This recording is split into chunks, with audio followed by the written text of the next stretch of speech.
It is early morning in the highlands. The blaring sounds of the cicadas mark the start of the day, just like a wild alarm clock.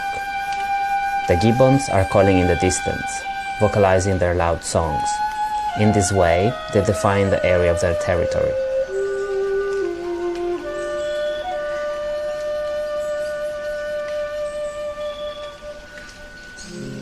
The jungle is slowly waking up, and the cool morning fog still surrounds the trees.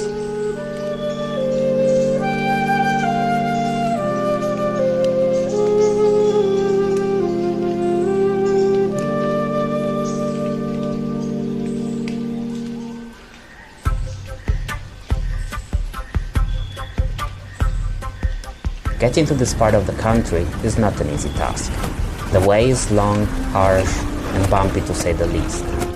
Slippery mud or rocks are the most common road surfaces, and they constantly challenge the powerful 4x4 cars that dare to drive on them.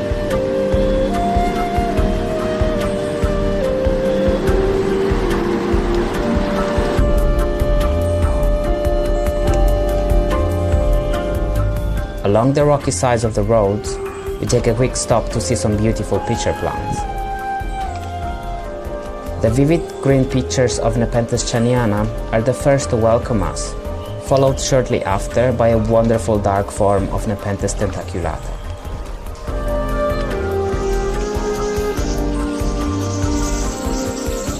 We proceed towards a remote area in the mountains. The owner of this land kindly asked me not to disclose its location for conservation concerns. We are granted access to a wonderful highland jungle, which upon our arrival is still misty and refreshed by the light morning rain. But shortly the sun starts shining through the trees, and we begin our exploration.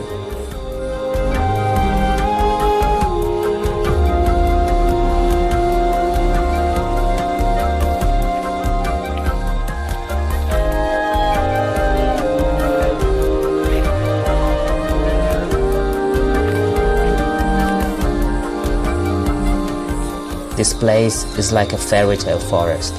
All around us are thriving trees covered in thick mosses and a vast array of plants, ferns and flowers, often growing together in beautiful small compositions.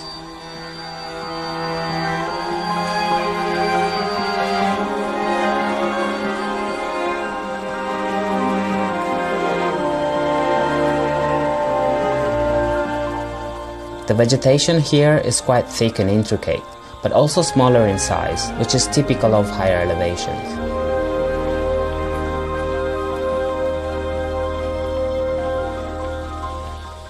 The mosses are incredibly diverse and are found in many different forms.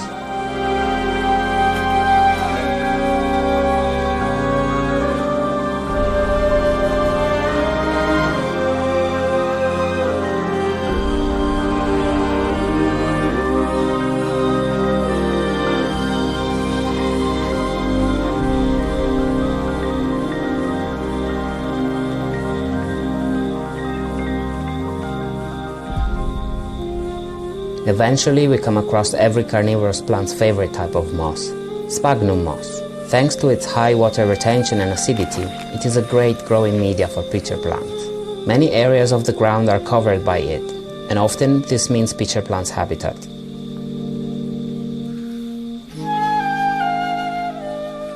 Here we find some plants of Nepenthes tentaculata growing straight from it. This species is quite commonly found in this elevation, and very often it is not the only one. And we are now around 1,600 meters above sea level. We continue walking through this enchanted forest, hoping to find something interesting.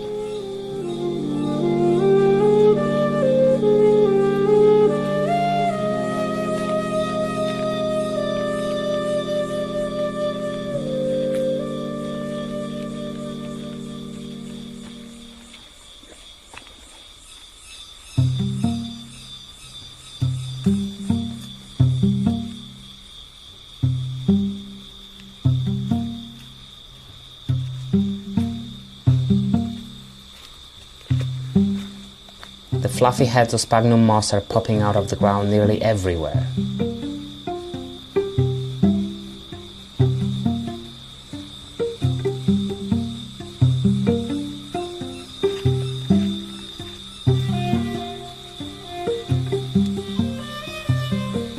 All of a sudden, I see a fallen tree with a plant wrapped around it. Nearby, a huge dry pitcher lays on the ground. At that moment, I start screaming, "It's Nepenthes veitchii!" I really had no idea that I would find my favorite species here. While I try to keep it together, we search for more plants. But my attention is also caught by a different Nepenthes. This species grows on the ground and has red-colored pitchers.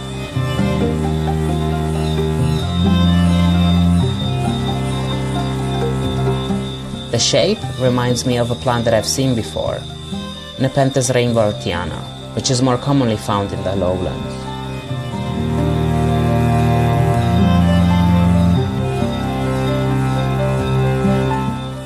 Usually, it has two distinctive dots inside the pitcher that almost look like a pair of eyes.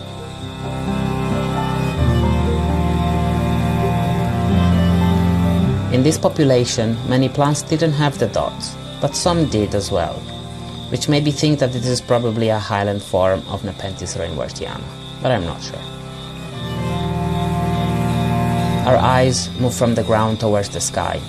We start spotting adult plants of Nepenthes veitchii climbing on the bigger trees. A fallen tree allows me to get a closer look at this incredible species. I am in front of a huge plant with multiple growth points. The vines are growing in all directions since they no longer have the support of the tree. The pitchers are tubby and have a pinkish red coloration.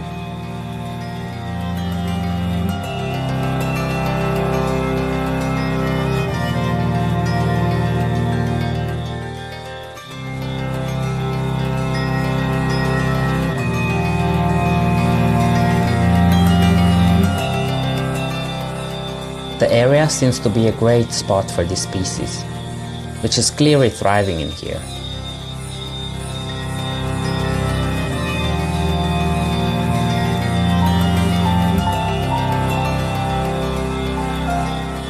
The shape of the pitchers, but also of the leaves, seems to be quite different than the form we saw previously on top of Mount Santubong. That is why veitchii is usually divided into lowland and highland forms.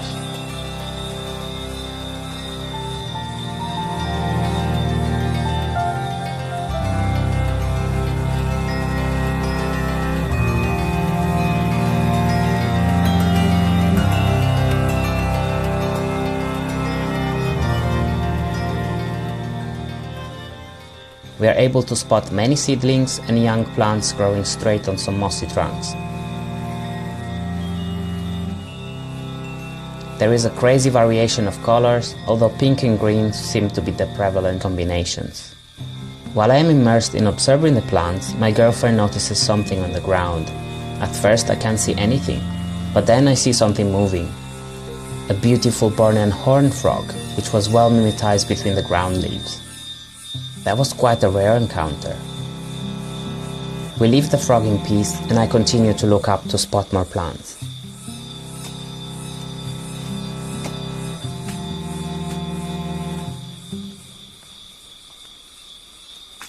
I dive deeper into the intricate branches and I find another fallen trees full of plants.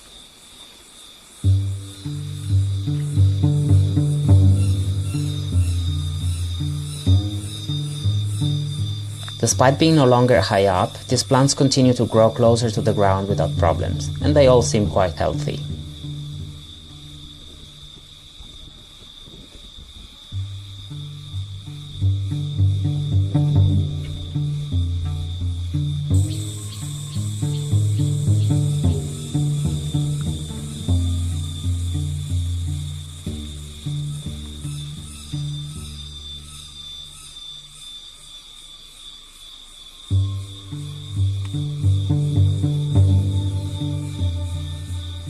Observing the plants around me, it is quite clear that the curling leaves of veitchii are able to hang on to the tree trunks and climb vertically.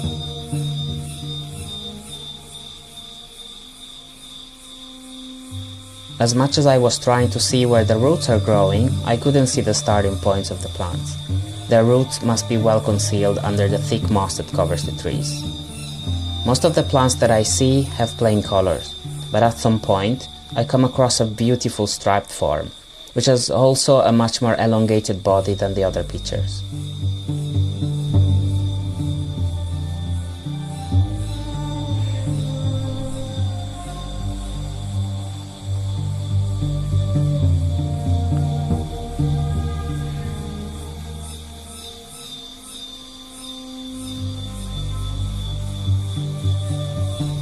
I find a couple more striped plants, but they are undoubtedly the minority in here.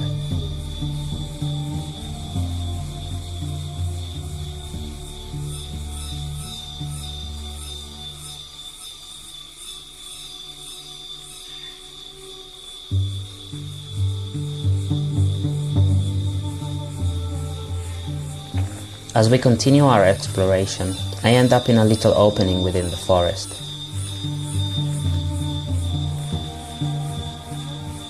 I decide to carefully send my drone up in the air to try to capture the climbing plants from a different perspective. And let me tell you, that is quite a sight.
Our time in this wonderful forest comes to an end, but this vast area has still many hidden gems to be discovered.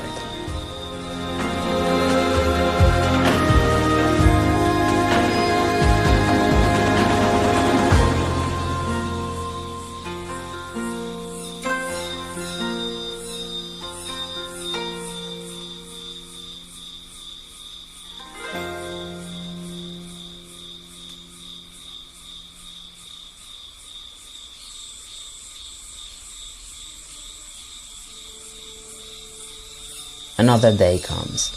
The morning fog still wraps its arm around the awakening forest, while we start our next stretch of the journey. While driving along one of the highland roads, we end up in a cleared opening among the mountains. We decide to stop to have a short exploration. Here, we are welcomed by a wonderful forest rich in red-colored moss. Quite quickly, the first nepenthes appear.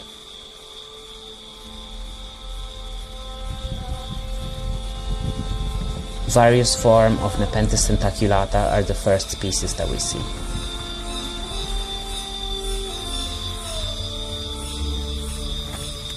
And then another Bornean icon appears, Nepenthes mollis.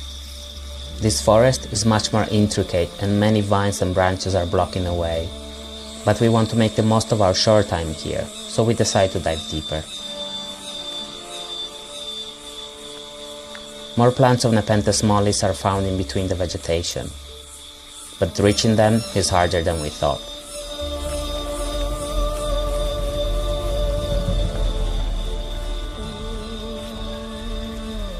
After getting stuck multiple times and sliding down a muddy path, we encountered many stunning plants with striking colorations.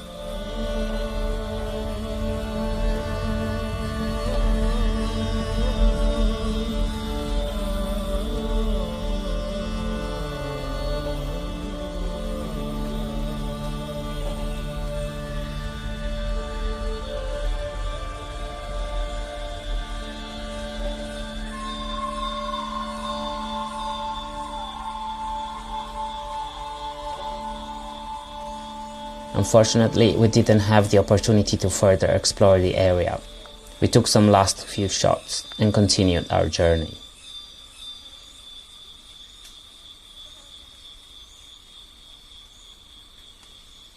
Our short time in this area of the country was truly a blessing.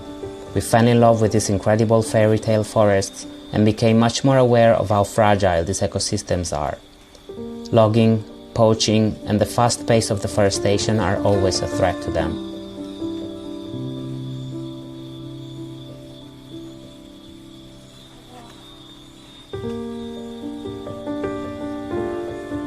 Mindfulness, awareness, and having conservation at heart are all extremely important if we want to protect these beautiful wonders of nature. Like a good friend always says, immerse yourself in nature and you'll live.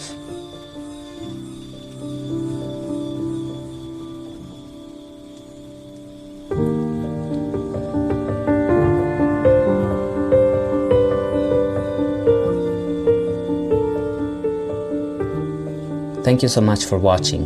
I really hope you enjoyed this adventure and see you in the next episode.